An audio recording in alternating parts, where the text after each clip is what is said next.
ప్రార్థన చేసుకుని ఈ సాయంత్రకాలం కుటుంబ ప్రార్థన మనం ప్రారంభించుకుందాం.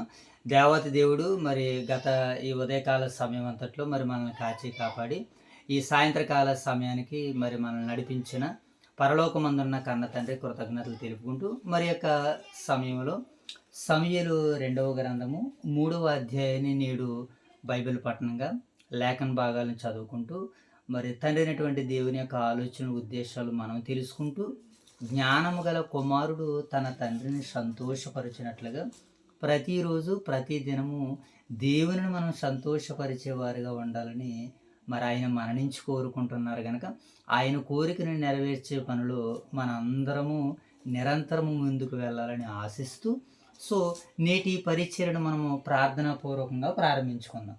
మోషబాబు ప్రార్థనతో నీటి పరిచయలో ముందుకు సాగుదాం. మోషబాబు ప్రార్థన. మహాగరుడు మహోన్నతుడు మా ప్రియ పర్వతండ్రి మీ ఘనమైన ఉన్నతమైన త్రాష్టమైన నమ్మడానికి వేల దిగువమైన స్థితులు సోదరు చెల్లించుకున్నాం తండ్రి.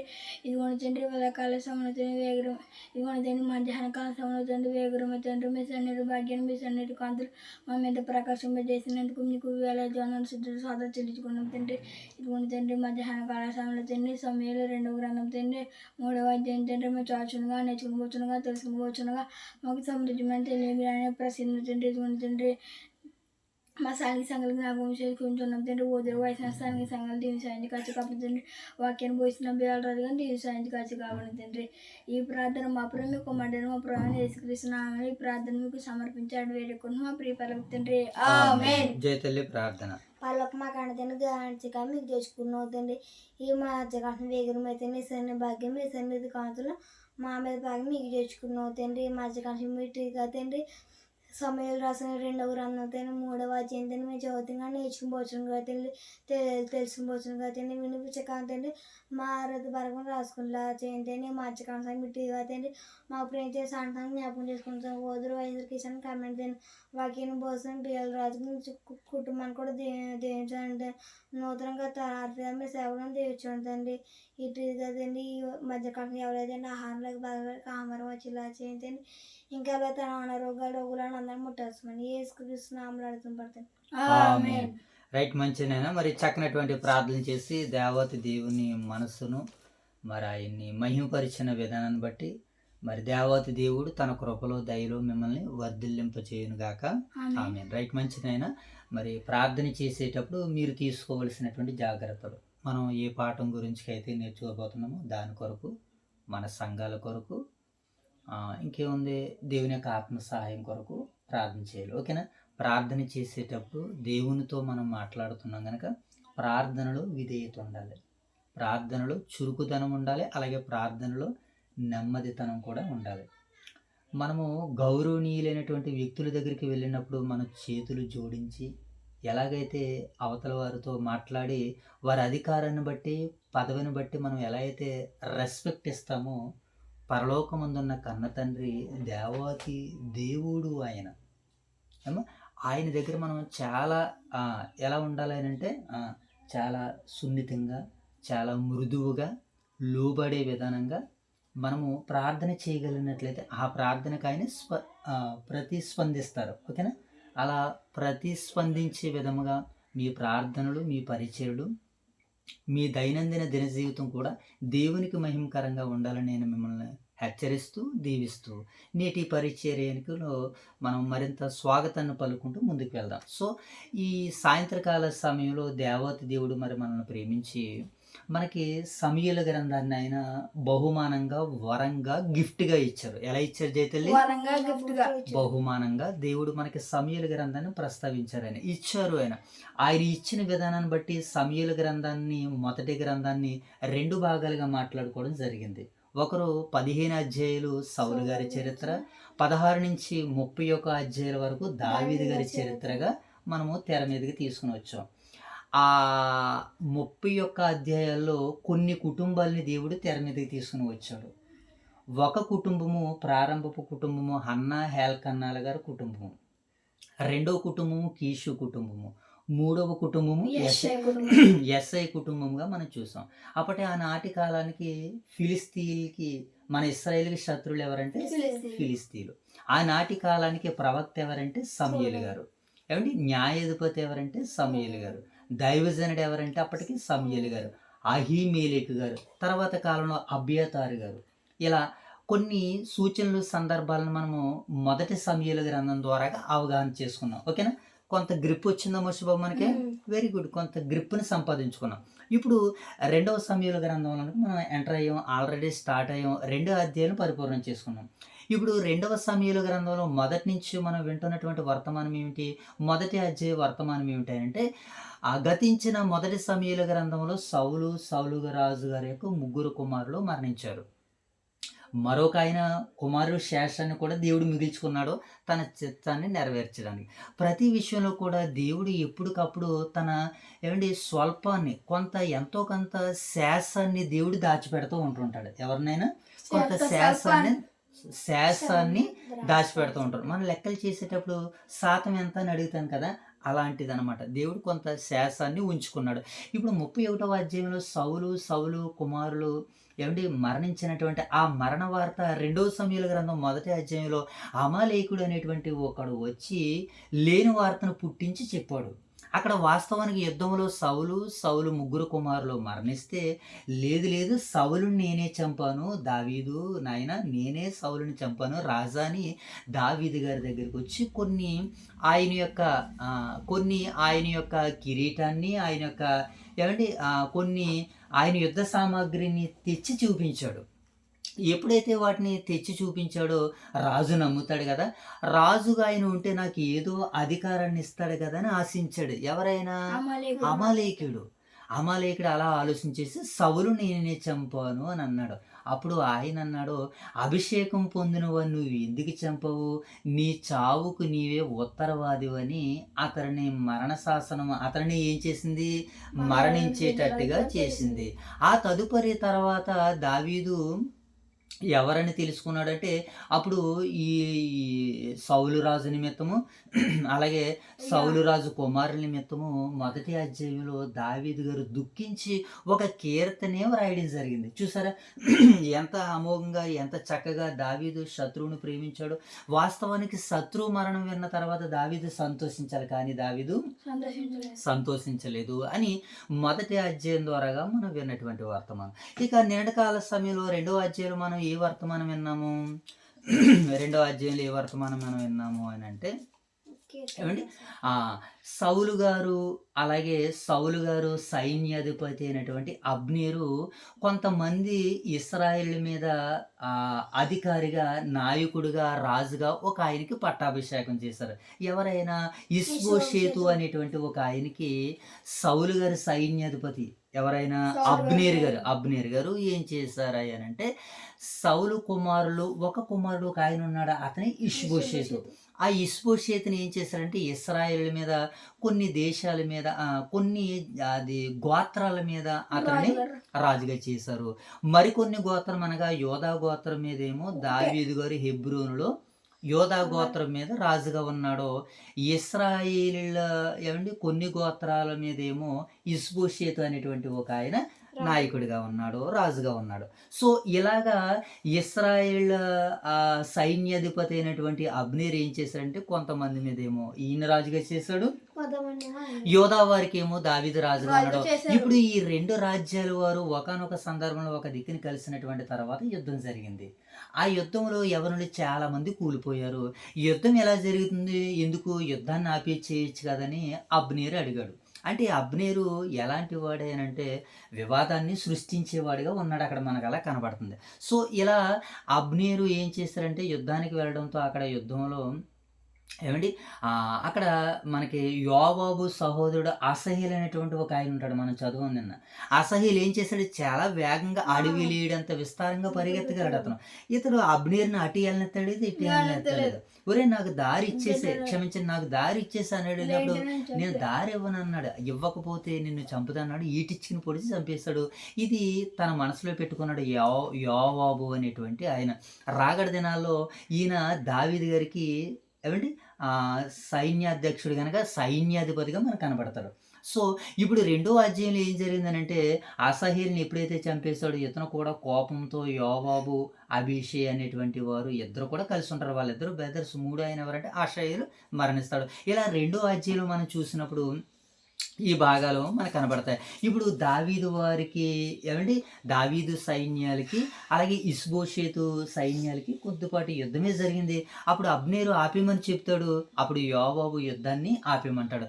ఈ మాట ఏదో యుద్ధం జరగకముందు చెబితే బాగుండేది కదని ఒక ఆలోచన కూడా యోవాబు చెబుతాడు. కానీ ఇతనుకు ఉన్నటువంటి భావనను బట్టి అబ్నేరు అక్కడ ప్రవర్తించినట్లుగా మనకు కనబడుతుంది. ఇది 2వ అధ్యాయం ముగింపు. ఇక 3వ అధ్యాయం దగ్గరికి వచ్చేసరికి ఈరోజు మనం చూడబోతున్నటువంటి సందర్భము, నేపథ్యము, వర్తమానము, సందేశం ఏంటంటే మోషే బాబు, ఇక్కడ సౌలు గారి కుటుంబాలు, అలాగే దావీదు గారి కుటుంబాలు. ఇప్పుడు రాజ్యము ఎలా కనబడుతుంది? 2 భాగాలుగా కనబడుతుంది. సౌలు రాజు, మొట్టమొదటి రాజు మరణానంతరము రాజ్యము 2 భాగాలుగా విడిపోయే పరిస్థితి వచ్చింది. సౌలు బ్రతుకుంటుండగానే దావీదుని దేవుడు రాజుగా చేశాడు.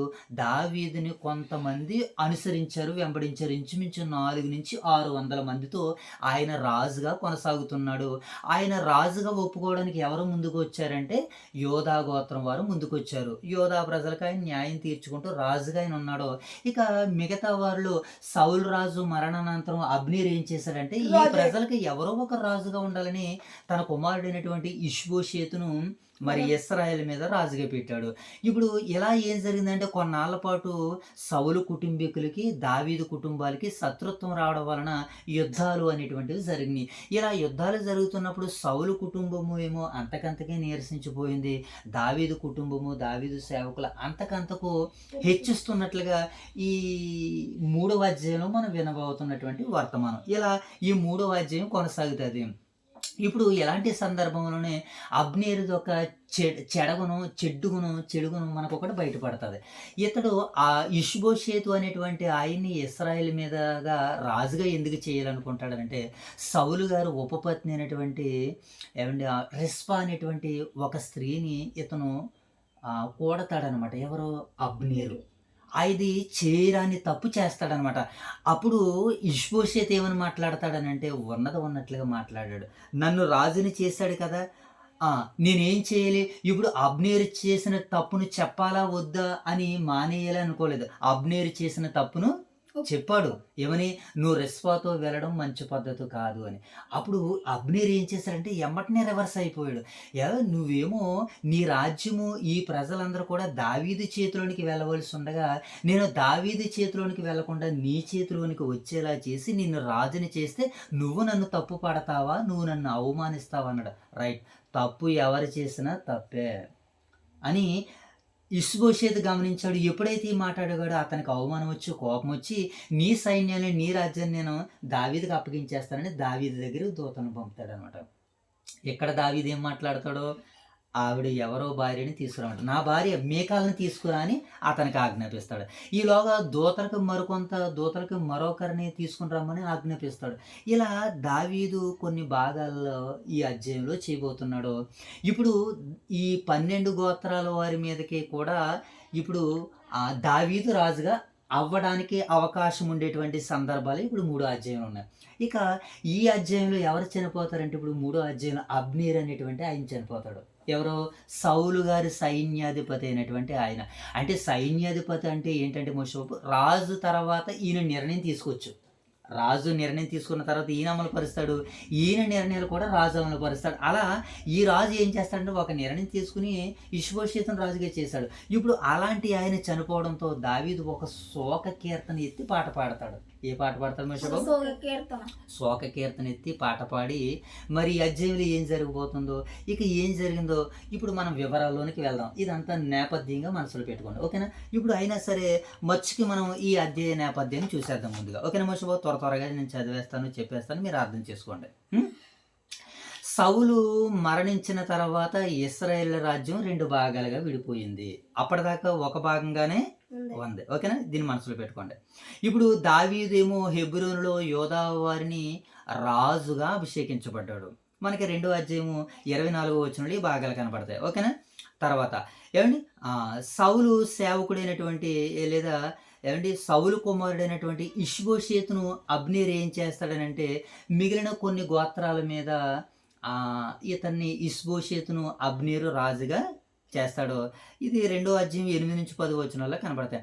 అందువల్ల దావీదు ఇంటికి సౌలు ఇంటికి మధ్య పరస్పరం గొడవలు రావడం, ఏమండి సౌలు కుటుంబం ఏమో నీరసిల్లిపోవడము, దావీదు కుటుంబం ఏమో వర్ధిల్లటము ఈ అధ్యాయంలో మనకి నేపథ్యంగా కనబడుతుంది. ఓకేనా మోషి బాబు, దీనిని నేపథ్యంగా మీరు మనసులో పెట్టుకుంటే త్వరగా నేపథ్యాన్ని క్లోజ్ చేసుకున్నాం. ఓకేనా జైతల్లి. ఇప్పుడు నెక్స్ట్ స్టెప్ ఏంటి మనకి?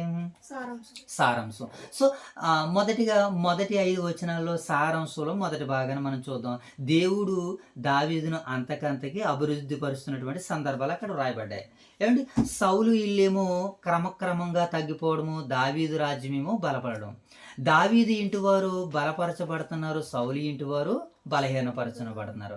దావీదుకు హెబ్రోనులో జన్మించినటువంటి కుమారుల లిస్టు కూడా ఇక్కడ మనకి జాబితా కూడా ఇక్కడ కనబడుతుంది, దావీదు గారి యొక్క వంశవృక్షం. చూద్దాం ఇప్పుడు ఆ మాటల్ని. ఏమండి మొదటి అధ్యాయము చూడనా, 3వ అధ్యాయము మొదటి నుంచి చదువు. 3వ అధ్యాయం మొదటి నుంచి చదువు తల్లి. సౌలు కుటుంబములు వెరీ గుడ్. సౌలు కుటుంబీకులకును దావీదు కుటుంబీకులకును బహుకాలము యుద్ధము జరగగా దావీదు అంతకంతకు ప్రబలను, సౌలు అంతకంతకు నీరసిల్లెను. ఏమంటే సౌలు ఏం చేశారట? సౌలు కుటుంబీకులు నీరసిల్లిపోతున్నారు. ఎందుకనంటే దేవుని ఆత్మని వారు అనుసరించట్లేదు.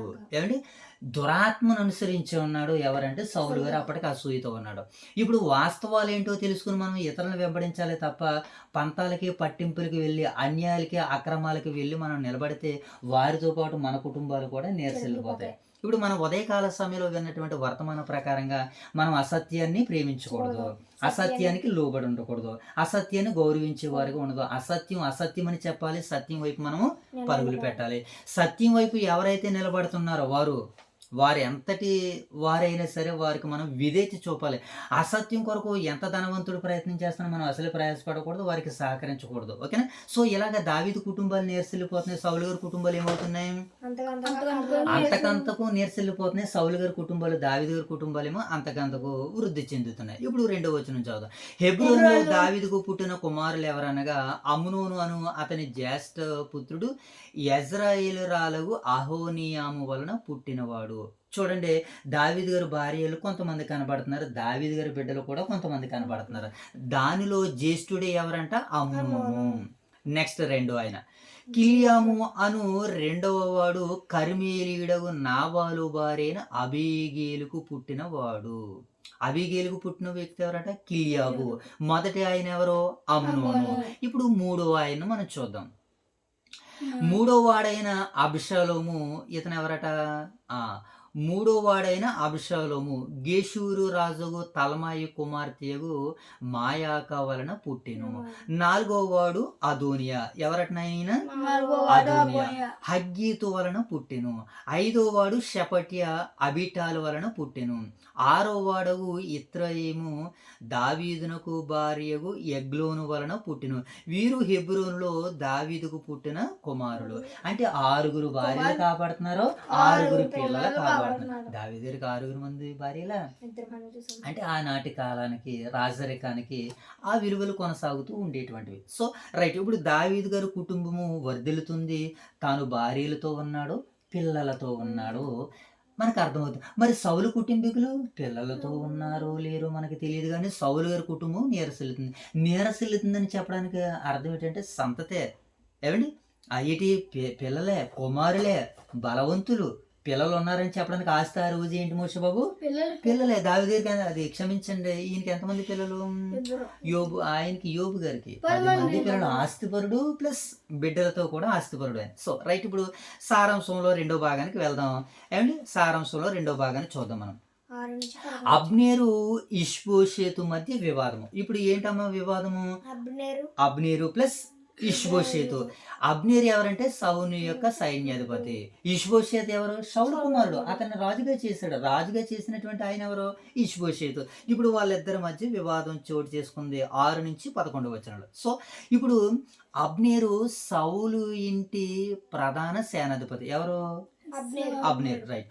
ఒకానొక రోజున ఇష్బోషేతు ఏమండి సౌలు ఉపపత్ని అయినటువంటి రెస్పాతో అబ్నేరు ఉండడము ఇష్బోషేతు చూస్తాడనమాట. అలా చూసినప్పుడు మరి సౌలు గారు రాజు ఉపపత్ని కదా, రాజు భార్య కదా, ఇతను ఏం చేయకూడదు? సైన్యాధిపతి అబ్నేరు ఆ పొరపాటు పని చేయకూడదు, తప్పుడు పని అది. రాజు భార్య గారంటే మనకి తల్లితో సమానం. ఆ తల్లితో కాదు, ఆవిడ రాణి గారు. రాణి గారు, రాజుగారు భార్య రాణితో ఉండడము ఎంత సైన్యాధిపతి అయితే మాత్రం అది వాస్తవం, అది చాలా తప్పని ఇక్కడ నొక్కి వక్కాలించి మాట్లాడుతుంది వాక్యం. ఇక ఏం జరిగిందంటే ఇది అబ్నేరుకు అవమానంగా అనిపించింది. అడిగాడు ఇష్బోషెతు, రాజా నువ్వు చేసినటువంటి పని ఏంటని. అరే అని ఇతనికి అవమానంగా ఫీల్ అయ్యి ఏమన్నాడు, కోపంతో అతడు ఎలా అన్నాడు అనమాట, దేవుడు దావీదుకి రాజ్యాన్ని అప్పగించాలి, కానీ నేనేమో సహాయం చేసి నిన్ను రాజుగా చేస్తే నా తప్పులు నువ్వు వెతుకుతున్నావా అని. రాజు చేయాల్సిన పని అది, తప్పుల్ని వెతకాలి, పొరపాట్లను సరిదిద్దాలి. ఇష్బోషెతు చక్కగా చేశాడు. ఏంటి ఇక్కడ సందర్భాన్ని బట్టి మనకేం అర్థమవుతుందంటే, మనల్ని ఎవరు రాజుని చేసినా, రాజును ఒకవేళ చేసినటువంటి వారి తప్పులున్న అపరాధాలను మనం ఏం చేయాలి, అడగాలంతే. బయట పెట్టడం కాదు, పబ్లిసిటీ చేయమని చెప్పడం లేదు, మాట సహాయంగా అడగాలి. ఇది ఎంతవరకు వాస్తవం అని. అలా అడిగినప్పుడు మనకి కొన్ని భావాలు బయటకు వస్తాయి. ప్రమాదం జరగకుండా మనం ఏం చేయబడతాం, ఆదరించబడతాం. సో రైట్, ఇలా అడిగినప్పుడు అతను ఏమని చెప్పాడు, నేను రాజుగా చేస్తే నువ్వు నన్ను ఎలాగ అడుగుతావు అన్నాడు. ఇప్పుడు ఆ లేఖన భాగాన్ని చూద్దాం. సారాంశంలో 2వ భాగాన్ని చదువుదాం, 6 నుంచి 11 వచనాలు. ఓకేనా మోషే బాబు, నెక్స్ట్ వన్ చదవాలి. సౌలు కుటుంబీకులకును దావీదు కుటుంబీకులను యుద్ధము జరుగుచుండగా అబ్నేరు సౌలు కుటుంబీకులకు బహు సహాయము చేసింది. ఎందుకని, తన రాజు గనక తన రాజు గనక సౌలు, తన రాజు గనక ఎవరికి రాజు, అబ్నేరుకు రాజు. రాజు చనిపోయాడు. ఇప్పుడు ఆ బరువు బాధ్యత అంతా ఎవరి మీద పడింది, అబ్నేరు మీద పడింది. అబ్నేరు మీద పడినప్పుడు ఏం చేయాలి, నీతి న్యాయాలతో తన పిల్లల్ని చూడాలి. చెడు కొన్నుతో, చెడు స్వభావంతో చూశాడు ఇక్కడ అబ్నేరు. సరే, ఆ మాటను చదువుదాం. 7వ వచనం. బహు సహాయం చేసును. అయ్యా కుమార్తె అయిన రెస్పాయను ఒక ఉపపత్ని సౌలుకుండెను. నా తండ్రి ఉపపత్ని అయిన దానిని నీవెందుకు కూడితివని ఇష్బోషేతు అబ్నేరుని అడగగా, అబ్నేరు ఇష్బోషేతు అడిగిన మాటకు బహుగా కోపగించుకుని, ఏంటి ఇతను కోపం వచ్చిందట. ఏంటి ఉన్న మాట అంటే, మరి మనిషి కోపం రాదా, కోపం వస్తుంది. ఉన్న మాట అన్నాడో, ఉలిక్కి పడ్డాడో, తప్పు చేశాను, సరే నేను చేయనంటే సరిపోను. మరల ఇతను ఏమని చెప్తున్నాడు, వంకర టెంకర సమాధానం. అబ్నేరును ఇష్బోషేతును అడిగినప్పుడు, నీ తండ్రి అయిన సౌలు ఇంటి వారికి, అతని సహోదరుల ఇంటి వారికి, ఏమండి అతని స్నేహితులకును ఈవేళ ఉపకారము చేసిన నన్ను యోధావారికి చేరిన కుక్కతో సమానుడిగా చేసి ఈ దినమున ఒక స్త్రీని బట్టి నా మీద నేరం మోపుదువా. ఒక స్త్రీని బట్టి నా మీద నేరం మోపుదువా అని అడుగుతున్నాడు. అవును కదా, నువ్వు చేసేది నేరం అయినప్పుడు నేరం మోపబడతావు. నేరం అయితే నేరం అని నిరూపించాలి, అడగాలి. అది అన్యాయం అయితే న్యాయం అనుకోండి, ఎవరో మాట్లాడకపోయినా పర్లేదు. ఇంకా కింద మాటలు ఏమన్నాడు చూడండి, 9వ వచనం. యెహోవా దావీదుకు ప్రమాణం చేసిన దానిని అతని పక్షముగా నేను నెరవేర్చని ఎడల దేవుడు నాకు గొప్ప అపాయం కలగజేయును గాక. సౌలు ఇంటి వారి వశము కాకుండా రాజ్యమును తప్పించి దాను మొదలుకొని బేర్షెబా వరకు దావీదు సింహాసనమునకు ఇశ్రాయేలు వారి మీదనో యోధా వారి మీదనో నేను స్థిరపరిచేదని అనను. కావున ఇష్బోషేతు అబ్నేరునకు భయపడి ఈ యొక్క మాట అయినను పలకకపోయిను. కారణం ఏంటి, నన్ను రాజుగా ఇతను చేశాడు కదా, ఇప్పుడు రాజుగా చేయకపోతే నా రాజరికం అయిపోద్దని మారు మాట మాట్లాడలేదు. తప్పు జరిగిన తర్వాత కూడా నిందించలేకపోతున్నాడు. కారణం ఏంటి, పదవి ఇచ్చాడు కదా, అధికారం ఇచ్చాడు కదా అని. పదవి ఉన్నా పదవి లేకపోయినా వాస్తవాలేంటో వాస్తవాలను అనుసరించే బ్రతకాలి. వాస్తవాన్ని అనుసరించేవనుకు నీతి వలన సింహాసనం నిత్యము స్థిరపరచబడనని ఉంది. నీతి వలన సింహాసనం నిత్యము స్థిరపరచబడుతుంది, అనీతి వలన స్థిరపరచబడదు సింహాసనము. అది జ్ఞాపకం పెట్టుకోవాలి మనం. ఇష్బోషేతు గారు కానీ ఆయనకి తెలియదు. ఇప్పుడు వాస్తవాలు ఏంటో మనకు తెలిసినాయి. ఇది సారాంశంలో ఎన్నో భాగం మోషే బాబు, 2వ భాగం. సో ఇప్పుడు 3వ భాగంలోనికి వెళ్దాం. 12 నుంచి 7 ఓకే, వెరీ గుడ్. అబ్నేరు దావీదుతో ఒప్పందం. అబ్నేరు ఎవరితో కలుస్తున్నాడు, ఎందుకనంటే ఇష్బోషేతు చెప్పేశాడు కదా, ఈ గోత్రాలన్నీ కలిసి నేను దావీదు చేతిలో పెడేస్తాను, దావీదే రాజుగా ఉంటాడు, నువ్వు రాజుగా ఉండవు అని చెప్పేశాడు. ఎవరితో చెప్పారు, అబ్నేరు ఇష్బోషేతు చెప్పాడు. ఇప్పుడు ఇదే అబ్నేరు దావీదు దగ్గరికి వెళ్తాడనమాట. ఇప్పుడు సారాంశంలో 3వ భాగంలో మనం అదే చూడబోతున్నాం. ఓకేనా మోషే బాబు. అబ్నేరు దావీదుతో ఒప్పందం చేసుకోవడానికి ఈ అధ్యాయంలో మనకు కనబడుతుంది. ఈ సారాంశంలో దేవుడు దావీదు ఒక షరతు పెడతాడనమాట. ఏమనంటే, తన భార్య అయినటువంటి మీకాలు సౌలు కుమార్తె నా దగ్గరికి వస్తేనే కానీ నీకు దర్శనం కలగదని అబ్నేరుతో చెబుతాడు. అలాగే అబ్నేరు కూడా తీసుకురావడానికి వెళ్తాడు. తన భర్త కూడా ఏడుస్తాడు అక్కడ. మరి సందర్భం తదుపరి కాలాల్లో మనం పరిపూర్ణంగా అర్థం చేసుకునే ప్రయత్నాలు చేద్దాం. ఓకేనా. తర్వాత అబ్నేరు ఇశ్రాయేలు పేరుతో మాట్లాడి అబ్నేరు ఇశ్రాయేలు పెద్దలతో మాట్లాడి దావీదును మొత్తం ఇశ్రాయేలు రాజుగా చేయాలని ప్రయత్నిస్తాడనమాట. తర్వాత హెబ్రోన్లో దావీదుని కలిసి గౌరవంగా సమాధాన పడి వెళ్ళిపోతాడు. ఎవరితోటి? దావీదు గారితో అబ్నేరు గారు. ఇప్పుడు ఆ సందర్భాలను ఇప్పుడు గ్రంథంలో నుంచి మనం చూద్దాం, ఈ అధ్యాయంలో నుంచి చూద్దాం. ఎన్నో వచనం నుంచి అనుకున్నాం మోషే బాబు? 12 నుంచి 21 చదువున్నాను. 12వ వచనం నుంచి. అబ్నేరు తన తరపున దావీదునొద్దకు దూతలను పంపి, ఈ దేశం ఎవరిది? నీవు నాతో నిబంధన చేసిన ఎడల నేను నీకు సహాయం చేసి ఇశ్రాయేలు వారందరినీ నీ తట్టు తిప్పుదునని వర్తమానం పంపగా, దావీదు, మంచిది, నేను నీతో నిబంధన చేసేదను. అయితే నీవు ఒక పని చేయవలను. దర్శనమునకు వచ్చినప్పుడు సౌలు కుమార్తె అయిన మీకాలును నా యొద్దకు తోడుకుని రావలను, లేదా నీకు దర్శనము దొరకదనను. మరియు దావీదు సౌలు కుమారుడు ఇష్బోషేతునొద్దకు దూతలను పంపి, ఫిలిస్తీయులు 100 మంది మందలను తెచ్చి నేను పెండ్లి చేసుకుని మీకాలను నాకు అప్పగింపమని చెప్పగా దూతలను పంపి లాయిషు కుమారుడు ఫల్తీయులను దాని పెనిమిటి యొద్ద నుండి మేకాలను ఏం చేస్తాడట అతను? పిలువనంపించెను. దాని పెనిమిటైన బహూరీము వరకు దానిని వెనక ఏడ్చుచూ రాగా, అబ్నేరు, నీవు తిరిగి పొమ్మను గనక అతడు తిరిగి వెళ్ళిపోయాను. ఓకేనా మోషే బాబు? అంటే ఇక్కడ సందర్భాల్లో ఏం కనబడుతుంది? అబ్నేరుకి ఇష్బోషేతుకి కూడా దూతల చేత వర్తమానం పంపించారు. వాళ్ళు సౌలు కుమార్తె అయినటువంటి మేకాలను తీసుకుని వస్తున్నారు. సో ఇక్కడ దాకా మనకు అర్థమైంది. ఇప్పుడు కింద భాగాలను చదువుదాం, 17 నుంచి 21 వచనాల వరకు. ఓకేనా మోషే బాబు? చదవాలి.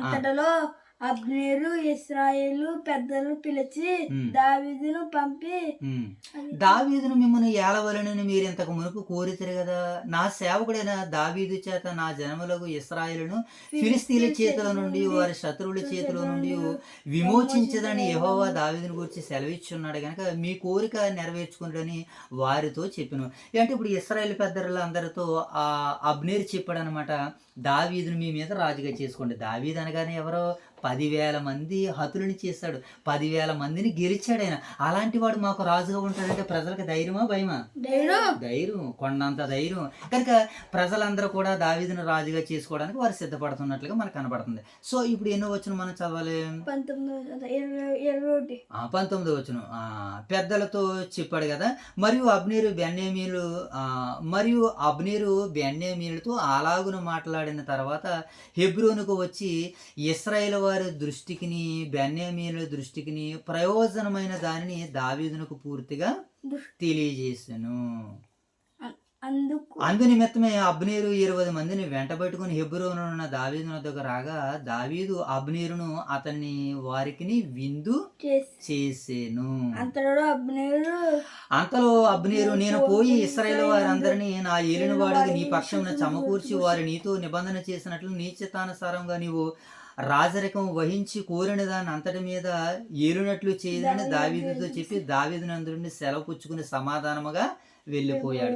ఇక్కడ వరకు మ్యాటర్ ఎంత చక్కగా ఉంది, ఎంత బాగుందో చూడండి. ఎంత చక్కగా ఉంది. దావీదు దగ్గరికి దూతను పంపాడు, సమాచారం అంతా తెలుసుకున్నాడు. ఇశ్రాయేలు మీద అందరి మీద నువ్వే రాజుగా ఉంటావు అని అన్నాడు. తన సేవకులతో 20 మంది వచ్చారు. దావీదు గారు వంట చేశారు, తిన్నారు శుభ్రంగా. దావీదుతో సమాధాన పడి వెళ్ళిపోతున్నాడు. ఇక్కడ దాకా బాగానే ఉంది. ఇప్పుడు తిరకాసు ఏంటి అంటే యోవాబు అనేటువంటి ఆయన వస్తాడు. ఆల్రెడీ యోవాబు గారికి అబ్నేరు గారికి ఏం జరిగింది?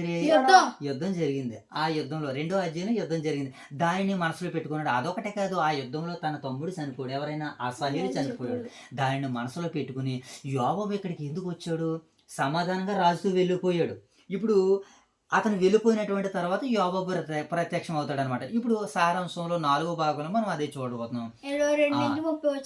యోవాబు అబ్నేరును హత్య చేయుట. అబ్నేరు చనిపోతున్నాడు. ఇప్పుడు ఎవరు హత్య చేస్తున్నారు ఆయన్ని? యోవాబు అనేటువంటి ఆయన హత్య చేస్తున్నాడు. చూద్దాం. యోవాబు యుద్ధం నుండి తిరిగి వచ్చి అబ్నేరును అబ్నేరు వెళ్ళిపోవడం చూస్తున్నాడు అనమాట. అతనికి కోపం వచ్చింది. ఎందుకంటే అబ్నేరు గతంలో యోవాబు తమ్ముడైనటువంటి అసహేలుని చంపాడు కదా! అందువల్ల యోవాబు రహస్యంగా అబ్నేరుని తిరిగి పిలిపించి మోసపూరితంగా వ్యక్తిగత ప్రతీకార చర్య చేశాడు. ఎవరయ్యానంటే యోవాబు. యోవాబు రాజు పిలిపించమని చెప్పలేదు. ఈయనే పిలుచుకొచ్చాడు. ఎవరిని? అబ్నేరుని పిలిపించుకొచ్చి హత్య చేస్తాడు. ఇప్పుడు ఆ భాగాలను చదివే ప్రయత్నాలు చేద్దాం. 22-30 వచనాలు. ఓకేనా పిమ్మట దావీదు సేవకులు యోవాబు సేవకులను ఆ పిమ్మట దావీదు సేవకులను యోవాబును బందిపోటు నుండి బహు విస్తారమైన దోపుడు సొమ్ము తీసుకుని రాగా అబ్నేరు హెబ్రోనులో నిలిచి ఉన్నందున అతడు సమాధానముగా తీసుకుని రాగా హెబ్రోనులో దావీదు వద్ద లేకపోయాను. అబ్నేరు హెబ్రోనులో దావీదు వద్ద లేకపోయాను. దావీదు అతనికి సెలవిచ్చినందున అతడు సమాధానముగా వెళ్ళిపోయాను. అయితే యోవాబు అతని యొద్దనున్న సైన్యమును వచ్చినప్పుడు నేరు కుమారుడుగా అబ్నేరు రాజునద్దకు వచ్చిననియు రాజు అతనికి సెలవిచ్చి పంపిననియు అతడు సమాధానముగా వెళ్ళిపోయినని తెలుసుకుని. అంటే ఇప్పుడు యోవాబు తెలుసుకున్నాడు, ఇతను వచ్చాడు, దావీదుతో మాట్లాడాడు, వెళ్ళిపోయాడట, ఏం జరిగిందని ఇతను భయపడిపోతున్నారు. అలా ఇట్టుకోకూడదేమో. ఇప్పుడు 24 వచనం. అతడు రాజునద్దకు వచ్చి చిత్తగించుము, నువ్వు ఏమి చేసేటివి? అబ్నేరుని యొద్దకు వచ్చినప్పుడు నీవెందుకు అతన్ని సెలవిచ్చి పంపివేసేటివి? నేను నీ కుమారుడగు అబ్నేరును నీవెరుగుదువు కదా. నిన్ను మోసపుచ్చి నీ రాకపోకలన్నిటినీ నీవు చేయు సమస్తమును తెలుసుకొనుటకే అతడు వచ్చినని చెప్పి దావీదు నొద్ద నుండి బయలువెడలి అబ్నేరును పిలుచుటకే దూతలను పంపెను. వారు పోయి సేరాయను దగ్గర అతన్ని తీసుకుని వచ్చిరి. అతడు వచ్చిన సంగతి దావీదునకు తెలియకపోయి ఉండెను. అబ్నేరు తిరిగి హెబ్రోనుకు వచ్చినప్పుడు సంగతి ఎవరికి వినబడకుండా గుమ్మమునకు ఏకాంతముగా అతనితో మాట్లాడవలెనని యోవాబు అతన్ని పిలిచి అతని సహోదరుడైన ఆసహేలు ప్రాణం తీసినందుకే అతన్ని కడుపులో పొడవగా అతడు చంచిపోయాను. అంటే ప్రతీకారం తీర్చుకుంటున్నారు ఇక్కడ ఎవరు? యోవాబు గారు. ఆ తర్వాత ఈ సమాచారం దావీదు వినినప్పుడు అతడు అనుకున్నదేమనగా, నేను నా రాజ్యమును నేరు కుమారుడైన అబ్నేరు ప్రాణము తీయట విషయములో యెహోవా సన్నిధిని ఎప్పటికీ మేము నిరపరాధులమే. ఏమని ప్రూవ్ చేసుకుంటున్నాడు మోషే బాబు? మేము ఎప్పటికైనా నిరపరాధులమే. ఈ దోషము యోవాబు మీదను అతని తండ్రి ఇంటికి పుట్టిన వారందరి మీదను మోపబడును గాక. యోవాబు ఇంటి వారిలో స్రావము గలవాడు గాని కుష్ఠిరోగి అయినను కర్ర పట్టుకుని నడుచువాడైనను ఖడ్గము చేత కూలువాడు ఒకడైనను ఆహారము లేని వాడును ఉండకపోవును గాక. నేను ఎందుకు ఎన్ని మాటలు అంటున్నాడు దావీదు? అబ్నేరుని చంపేస్తాడు కనుక. అబ్నేరు ఎవరు? సౌలు యొక్క సైన్యాధిపతి. ఏమంటే దావీదు ఎవరి మరణాన్ని జీర్ణించుకోలేడు. అందులోకి ముందుగానే ఎవరైనా అటాక్ చేసినా, ఎవరైనా ప్రమాదం తలెత్తినా దావీదు అసలే తట్టుకోలేడండి. అంత మనసున్న మహారాజు ఎవరంటే దావీదు గారు. కనుక ఇప్పుడు యోవాబు ఏం చేశాడు? రహస్యంగా పిలిపించాడు. ఈ సంగతి దావీదు గారికి తెలియదు. ఒకవేళ దావీదుకి తెలిస్తే ఆపేసి ఉండేదుడు, మరణాన్ని జరిగించాడు దావీదు. తర్వాత తెలియబోయేసరికి కోపం వచ్చింది. ఈ పాపము, ఈ నేరము, ఈ ఘోరము యోవాబు ఇంటి మీద ఉండును గాక. అతని పిల్లల్లో ఎవరు కూడా ముసలోళ్ళు కూడా ఉండరు. అతనికి రోగస్రావం, కుష్టి రోగులు కానీ ఇలాగ బోల్డ్ అన్ని శాపనార్థాలు పెట్టేశాడు. ఎవరు? దావీదు గారు. తన సొంత మేనల్లు అయినా సరే న్యాయం ఉన్నట్లుగా దావీదు. అందుకనే నీతి వలన సింహాసనం ఏం చేయబడుతుంది? నిత్యము స్థిరపరచబడుతుంది. ఇప్పుడు దావీదు నీతిని అనుసరించాడు. దావీదు ఏం చేశాడు? మోషే తన మేనల్లుడే నీతిని తప్పిన అన్యాయాన్ని అన్యాయంగానే చూపించాడు. సో ఇది సారాంశంలో ఎన్నో భాగం ఇది? 4వ భాగాన్ని మనం చూసాం. ఇక చివరి భాగాన్ని చదివేసుకుని ముగించేసుకుందాం. ఓకేనా? Very good. చివరి భాగాలు. ఓకే. దావీదు దుఃఖించుట. ఏంటి మోషే బాబు? దుఃఖించుట. ఇప్పుడు దావీదు రెండోసారి దుఃఖిస్తున్నాడు. ఒకటి ఎప్పుడు దుఃఖించాడు? ఒకటి మనకి ఎప్పుడు దుఃఖించినట్లుగా కనబడుతుంది అని అంటే, ఒకటి ఎప్పుడు దుఃఖించాడు? సౌలు కుటుంబీకులు యుద్ధములో చనిపోయినప్పుడు. ఇప్పుడు 2 సౌలు సైన్యాధిపతి అయినటువంటి అబ్నేరు చనిపోయినప్పుడు కూడా దుఃఖిస్తున్నాడు. చూసారా దావీదు హృదయం ఎంత సున్నితమైనటువంటిదో. అందుకనే నా హృదయానుసారుడైన మనుషుడు అని దావీదు గురించి దేవుడు ఒక మంచి మాటను పలికాడు ప్రియులారా. ఇప్పుడు ఆ భాగాన్ని చూద్దాం. సారాంశంలో చివరి భాగము 5వ భాగం. 8వ వచనం నుంచి మోషే బాబు 31వ వచనం చదువుకుందామా? రైట్, 31వ వచనం దావీదు. అదా అయిపోయింది, నన్ను చదివేస్తాను. చదవలేదైతే 30వ వచనం చదువు. అలాగున యోవాబును అతని సహోదరుని అబీను ఏమండి పంపినందున తమ సహోదరుని ఆశయాన్ని చంపిన దానిని బట్టి అతన్ని చంపిరి. ఇప్పుడు 31వ వచనం దావీదు మీ బట్టలు చింపుకొని గోనిపట్ట కట్టుకొని అబ్నేరు శవమునకు ముందుగా నడుచుచు ప్రలాపం చేయడని యోవాబునకును అతనితోనున్న వారందరికీ ఆజ్ఞ ఇచ్చును. అంటే ఇప్పుడు ఈ అబ్నేరుని ఎవరైతే చంపారో వాళ్ళని ఏం చేయమంటున్నాడో? బట్టల్ని చింపుకోమంటున్నాడు. చూసారా ప్రతీకారం దావీదు ఎలా న్యాయాన్ని తీరుస్తున్నాడు అంటే, ఒక మరణ శాసనం మరణం పొందిన వారి పక్షాన దావీదు ఎలా బదులిస్తున్నాడో మనం చూడాలి. దావీదు అన్నాడు అనమాట, మీ బట్టలు చింపుకొని గోని పట్టా కట్టుకుని అబ్నేరు శవం ముందు నడవండి, ప్రలాపం చేయడని యోవాబునకును అతనున్న వారందరికీ ఆజ్ఞ ఇచ్చును. రాజును స్వయంగా పాడి వెంబడి నడిచును. దావీదు కూడా ఏం చేస్తున్నాడట? పాడి వెంబడి నడుస్తున్నాడట. చదువునాను. వారు అబ్నేరును హెబ్రోనులో పాతిపెట్టగా రాజు అబ్నేరు సమాధి దగ్గర ఎలుగెత్తి ఏడ్చెను. జనులందరూ ఏడ్చిరి. మరియు రాజు అబ్నేరును గూర్చి శోక కీర్తన ఒకటి కట్టెను. ఎట్లనగా అంటే పాట పాడుతున్నాడు. పాట, 2వ పాట. ఏమండి పాట ఎక్కడి నుంచి రావాలంటే దుఃఖ సముద్రం నుంచి వస్తేనే సత్యాలు అనేటువంటివి ఏమండి బయటకు వస్తాయి. ఇంపైన మాటలు బయటకు వస్తాయి. రాయాలి పాట. ఏం చేయాలి?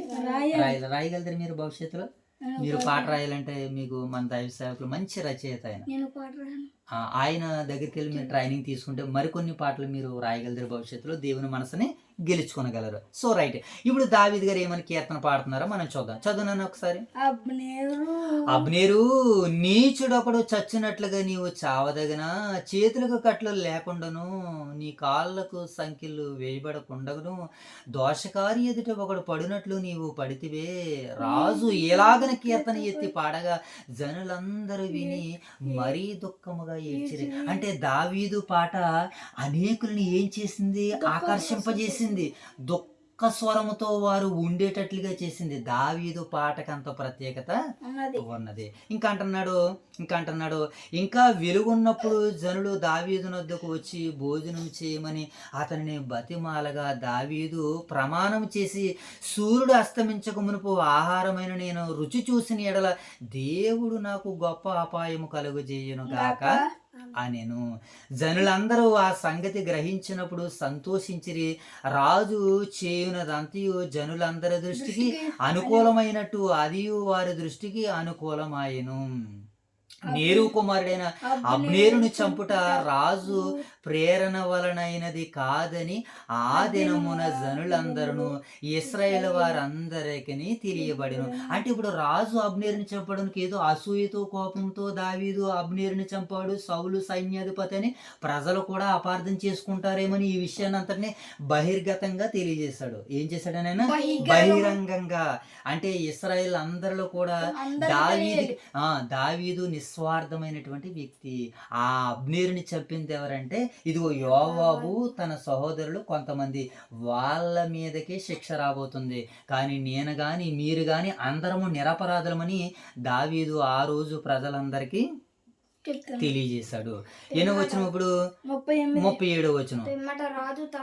Very good. పిమ్మట రాజు తన సేవకులను పిలిచి వారితో ఎలాగో సెలవిచ్చును, నేటి దినమున పడిపోయిన వాడు ఇశ్రాయేలులో ప్రధానుడనియు పెద్దలలో ఒకడనియు మీకు తెలిసి ఉన్నది. అంటే చనిపోయినటువంటి ఆయన చాలా గొప్పవాడు ఇశ్రాయేలీలలో. ఒకవేళ నాతో వారికి శత్రుత్వం ఉండొచ్చేమో కానీ దేవుని రాజ్య విషయంలో వారికి ఎటువంటి శత్రుత్వము లేదు. వారి ఉద్యోగాలు వారి ధర్మాలు వారు చేశారు. ఎవరి ఉద్యోగాలు వారి ధర్మాలు వారు చేయాలని దావీదు మాటగా మనకు కనబడుతుంది. పెద్దలలో ఒకడనియు మీకు తెలిసే ఉన్నది.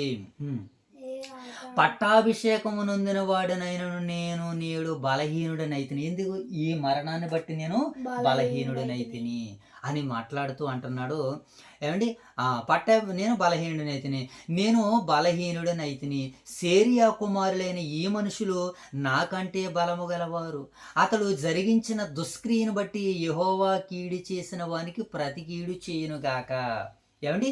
యెహోవా కీడు చేసిన వానికి ప్రతి కీడు చేయాలి. ఇప్పుడు యోవాబుకి కీడు రావాలి, తన కుటుంబానికి కీడు రావాలి. కారణం ఏంటంటే దావీదు ఆజ్ఞ లేకుండా వారు ఈ పని చేశారు. ఆ రాజాజ్ఞ ఉందనుకోండి, ఏమవుతుంది? రాజా నీ మాటను బట్టి అభిమేలకు అంటాడు దావీదు, నీ మాటను బట్టి మేము పవిత్రులం అవుతున్నాం కదా. అంటే యాజకుడు మాటను బట్టి ఏమవుతుంది? ఇప్పుడు ఏమండి? పవిత్రం అవుతున్నాం. ఇప్పుడు రాజాజ్ఞను బట్టి ఈ మరణ శాసనం కూడా ఏమవుతుంది? ఈ మరణ శాసనం కూడా నీతి అవుతుంది. ఒకవేళ అన్యాయం అయితే అన్యాయం అవుతుంది. అది ఆ భాగాన్ని, ఆ మాటని, ఆ తీర్పరతనాన్ని రాజుకి దేవుడు ఇచ్చినట్లుగా మనకు కనబడుతుంది. ఓకేనా? ఇలా దావీదు ఏం చేశారంటే మరి బాధపడుతున్నట్లుగా మనకు కనబడుతుంది. ఇంటికి చివరిగా 30 వచనం చదువుదాం. 39. కాబట్టి అభిషేకం నందు వాడైనను వీళ్ళని గురించి ఏమండి, వీళ్ళు నాకంటే బలవంతులు, యెహోవా వారి కీడు చేసిన వారికి ప్రతి కీడు చేయనుగాకని ప్రత్యుత్తరం ఇచ్చాను. సో ఇలాగ దావీదు ఏం చేశాడనంటే మొత్తానికి ఆ రోజు అబ్నేరుని చంపిన వారి విషయంలో న్యాయాన్ని తీర్చాడు. న్యాయం విధించే విషయంలో మేనల్లు, మేనమామ, మేనత్తలు అన్నటువంటి తారతమ్యము లేదు. వాక్యం ముందు ఎవరైనా దోషులైతే వారు గొప్పవారైనా చిన్నవారైనా సరే సరైనటువంటి నిర్ణయము లేఖనం తీస్తుంది. మనము పక్షపాతం వహించకూడదని దైవలేఖనం మనందరితో మాట్లాడుతుంది. ఇది సమూయేలు 2వ గ్రంథం 3వ అధ్యాయము మనకిస్తున్నటువంటి ఏంటిది? సందేశము. ఓకే, ఇప్పటి వరకు మనం సారస్యాన్ని చూసాం కదా. ఇప్పుడు ఈ అధ్యాయం యొక్క వివరాల్లోనికి వెళ్దాం. ఎక్కడికి వెళ్దాం మోషబాబు? వివరాల్లోనికి వెళ్దాం. దేవుని సంకల్పాన్ని ఎవరు కూడా ఏం చేయలేరు మోషబాబు, అడ్డుకోలేరు. దేవుని యొక్క సంకల్పాన్ని ఏం చేయలేరు నాయన, ఎవరు అడ్డుకోలేరు. సౌలు ఇంటి వారు దావీదును అడ్డుకోవాలని ప్రయత్నించినా దేవుడు నిర్ణయించి రాజ్యాన్ని ఎవరు వశం చేశాడు? దావీదు వశం చేశాడు. అందుకనే దేవుడు నియమించగా ఎవరు రద్దుపరచగలరు? ఎవరైనా రద్దుపరచగలరా? మానవులుగా మనమైతే పోస్ట్ పోన్ చేసుకుంటాం కొన్ని పనులని, కొన్ని ప్రయాణాలని. కానీ దేవుడి చేయగా రద్దుపరచలే. దేవుడు ఈ రోజు నా మరణ శాసనాన్ని రాశాడు అనుకో, నేను రద్దుపరచుకోగలిగిన దాన్ని రద్దుపరచుకోలేనని వాక్యం సెలవిస్తుంది. ఇది ఏమండి వివరాల్లో మొదటి భాగం మనం చూసాం. సో ఇప్పుడు వివరాల్లో 2వ భాగంలోనికి వెళ్దాం. ఎక్కడికి వెళ్దాం మోషబాబు? గర్వము సంబంధాలను నాశనం చేస్తుంది. మనుషులకి ఏముండకూడదు అని అంటే గర్వం ఉండకూడదు. ఇప్పుడు సౌలు కుటుంబానికి ఏమొచ్చేసింది? దావీదుని బట్టి గర్వం వచ్చింది. అందుకనే గర్వం వలన వారి కుటుంబాలు, సంబంధాలు ఏమైపోయినాయి మోషబాబు? నాశనం అయిపోయినాయి. ఇప్పుడు ఇష్బోషేతు మరియు అబ్నేరు వివాదం వలన రాజరికం అనేటువంటిది ఏమైపోయిందంటే అహంకారంతో ఐక్యత అనేటువంటిది పాడైపోయింది. అహంకారంతో ఏం పాడైపోయింది మోషబాబు? ఐక్యత పాడైపోయింది. ఇది వివరాల్లో 2వ భాగం. సో ఇప్పుడు వివరాల్లో 3వ భాగంలోనికి వెళ్ళే ప్రయత్నించేద్దాం. ప్రతీకారం మరింత నష్టాన్ని తెస్తుంది. ప్రతీకారం మరింత నష్టాన్ని తెస్తుంది. కనుక మనం ఎలా ఉండకూడదు? ప్రతీకారాన్ని తీర్చుకునే వారిగా ఉండకూడదు. ఇప్పుడు యోవాబు చేసినటువంటి ఆ ప్రతీకారం ఏం చేసింది? యోవాబు తన తమ్ముడైనటువంటి ఏమంటే అసహ్యులను చంపినందుకు ప్రతీకారం తీర్చుకున్నాడు. కానీ తర్వాత ఏం జరిగింది? అతని జీవితంలో ఏమండి ఏ ఆశీర్వాదము, ఏ దీవెన పొందనటువంటి స్థితికి వారు వెళ్ళిపోయారు. కనుక ప్రతి కీడు ఎవరికైనా చేసేదనని మనం అనుకోకూడదని రోమపత్రిక 12-19 వచనంలో మనకి ఈ రీతిగా సెలవు ఇవ్వబడింది. ఇక వివరాల్లో 4వ భాగాన్ని మనం చూసినప్పుడు నిజమైన నాయకుడు న్యాయాన్ని ప్రేమిస్తాడు. వ్యక్తులను ప్రేమించడా? బంధుత్వాన్ని ప్రేమించడా? ప్రేమించకూడదు. వెరీ గుడ్, ప్రేమించకూడదు కూడా. మరి నాయకుడైనటువంటి వాడు ఏం చేయాలి? న్యాయాన్ని మాత్రమే ప్రేమించాలి. దావీదు అబ్నేరు శత్రువు పక్షానికి చెందినవాడు అయినప్పటికీ ఏం చేశాడు? ఏం చేశాడు? చూడండి. అబ్నేరుని చంపడము దావీదు ఏ కోసానో కూడా అతను అంగీకరించలేదు. అది ఒక ఇశ్రాయేలు ఒక పెద్దోడిగా ఆయన భావించాడు. కనుక ఇక్కడ ఏం జరిగింది అనంటే దావీదు నిజమైనటువంటి న్యాయాన్ని ప్రేమించినటువంటి ఒక రాజుగా కనబడుతున్నాడు. ఇది రాజు గొప్పతనాన్ని చూపిస్తుంది. రాజు లక్షణం. మేనమామలైనా సరే వారిని ఏం చేశాడు? పక్కన తీసుకోలేదు. న్యాయాన్ని మాత్రమే పరిగణలోనికి తీసుకున్నాడు. సో ఇది వివరాలకి సంబంధించినటువంటి భాగాలను మనం చూసాం. సో నేపథ్యాన్ని ముగించుకున్నాం. అలాగే మనము ఇంకొకటి దీన్ని సారాంశాన్ని ముగించుకున్నాం. ఇప్పుడు చివరగా వివరణ చూసాము. ఇప్పుడు చివరగా ఈ అధ్యాయం యొక్క సందేశాన్ని మనం చదివేసి ముగించేసుకుందాం. ఏంటి మోషే బాబు? ఈ అధ్యాయం యొక్క ఈ అధ్యాయం యొక్క సందేశం దేవుని ఆలోచనలు ఆలస్యం అవ్వచ్చేమో గాని విఫలము కావు. దేవుని ఆలోచనలు ఏమవుతాయి మోషే బాబు? ఆలస్యం అవుతాయేమో గాని విఫలము కావు. అహంకారము అహంకారము ఏం చేస్తుంది మనుషుల్ని? ఆ అహంకారము మనిషిని ఏం చేస్తుందంటే బంధుత్వాలకి వీటన్నిటికీ దూరం చేస్తుంది. దూరం చేస్తుంది. కనుక ఇక ప్రతీకారము మనం ఏం చేయాలంటే దేవునికి వదిలేయాలి. ప్రతీకారం ఏం చేయాలి మోషే బాబు? దేవుని న్యాయము మరియు కృపతో నింపబడి ఉంటుంది. దేవుని న్యాయము నీతితో నింపబడి ఉంటుంది. దేవుడు తన వాగ్దానాలను సమయానికి నెరవేర్చుతాడు. దేవుడు తన వాగ్దానాలను సమయానికి నెరవేర్చుతాడు. సమయం కాకుండానే మనం వాగ్దానాల కొరకు పరిగెడితే మనం ప్రమాదంలో పడిపోయే అవకాశం ఉందని ఈ అధ్యాయం మనకి సెలవుస్తుంది. సో మొత్తానికి ఈ అధ్యాయం మనకి ఇచ్చే సందేశము, సారాంశము, వివరణ, నేపథ్యం ఏంటంటే న్యాయాన్ని ప్రేమించే వారిగా ఉండాలి. దీన్ని ప్రేమించేవారిగా న్యాయాన్ని ప్రేమించేవారిగా ఉండాలని దావీదు గారి జీవితాలను బట్టి, అలాగే ఈ అధ్యాయంలో మరణించినటువంటి వ్యక్తులను బట్టి, ఈ కుటుంబాలను బట్టి, మరి ఆయన పాడినటువంటి పాటను బట్టి అనేకులు ఏం చేశారంటే దుఃఖించారు. ఈరోజు మన మాట, మన తీరి, మన ప్రవర్తన కూడా ఇతరులని ఆలోచింపజేసేదిగా ఉండాలని వాక్యం మన అందరికీ సెలవిస్తుంది. కనుక ఇంతవరకు విన్నటువంటి ఈ సందేశాన్ని దేవుడు మన వినికిడిలో 30 గాను 60 గాను 100 గాను ఫలింపజేయునుగాక. మహాగణుడ, మహోన్నతుడ, సర్వోన్నతుడ, మీకు కృతజ్ఞతలు. ఎంతవరకు నైనా మీ యొక్క దయగలిగిన కృపగలిగిన హస్తాలతో మమ్మల్ని నింపారు, నడిపించారు. విలువైన సమాచారాన్ని మాకు నేర్పించారు, వినిపించారు, అందించారు, తెలియజేశారు ప్రభు. అందుని బట్టి మీకు వందనాలు తండ్రి. ఇంత గొప్ప పరిచర్యకు మమ్మల్ని వారసులు చేసినటువంటి మా ప్రియులు దైవ సేవకులు బిఎల్ రాజు గారిని, వారి యొక్క కుటుంబాన్ని మీరు దీవించి ఆశీర్వదించి కాచి కాపాడమని వేడుకుంటున్నాం తండ్రి. అలాగే ప్రభు మరి ఈ సమయంలో వారిని ప్రేమించి ఇచ్చినటువంటి స్థానిక సంఘాన్ని, సంఘ బిడ్డలను దీవించండి, ఆశీర్వదించండి. గత కాలంలో 2 రోజులు బహిరంగ సభలు తండ్రి మీకు మహిమకరంగా జరిగించారు. అంతకుముందు వైఎస్ఆర్ నగర్లో 3 రోజులనైనా మీకు మహిమకరంగా జరిగించారు. అలాగే తండ్రి ఈ రోజునైనా దైవ సేవకులు సదస్సు కూడా నాయన వైఎస్ఆర్ నగర్లో జరగనే ఉంది. ఆ కార్యాన్ని కూడా నాయన మీ సహాయ సహకారాలనైనా వారికి అనుగ్రహించమని, నింపమని, నడిపించమని వేడుకుంటున్నాం తండ్రి. అలాగే నాయన ఈ సమయంలో తండ్రి మరి 2 సంఘాలు ఉన్నటువంటి బిడ్డలను, వారి యొక్క నాయన స్థితిగతులన్నింటినీ జ్ఞాపకం చేసుకున్నాం తండ్రి. అలాగే నూతనంగా బైబిల్ తర్ఫీదు పొందుతున్నటువంటి యువ సేవకులను అందరినీ కూడా దీవించి ఆశీర్వదించి కాచి కాపాడమని వేడుకుంటూ తండ్రి మరొక పర్యాయం ప్రభావం మీ సన్నిధి భాగ్యాన్ని మేము పొందుకునే పర్యాంతం వరకు మీ యొక్క దయగలిగిన కృపగలిగిన హస్తాలతో అప్పటి వరకు మమ్మల్ని నింపుతారని, నడిపిస్తారని ఆశిస్తూ ఈ ప్రార్థన మా ప్రభువును, మీ ప్రియ కుమారులు, మా రక్షకుడైన మా ప్రభు యేసుక్రీస్తు వారి నామములో ఈ ప్రార్థన మీకు సమర్పిస్తున్నాము తండ్రి. అందరికీ వందనాలు. God bless you.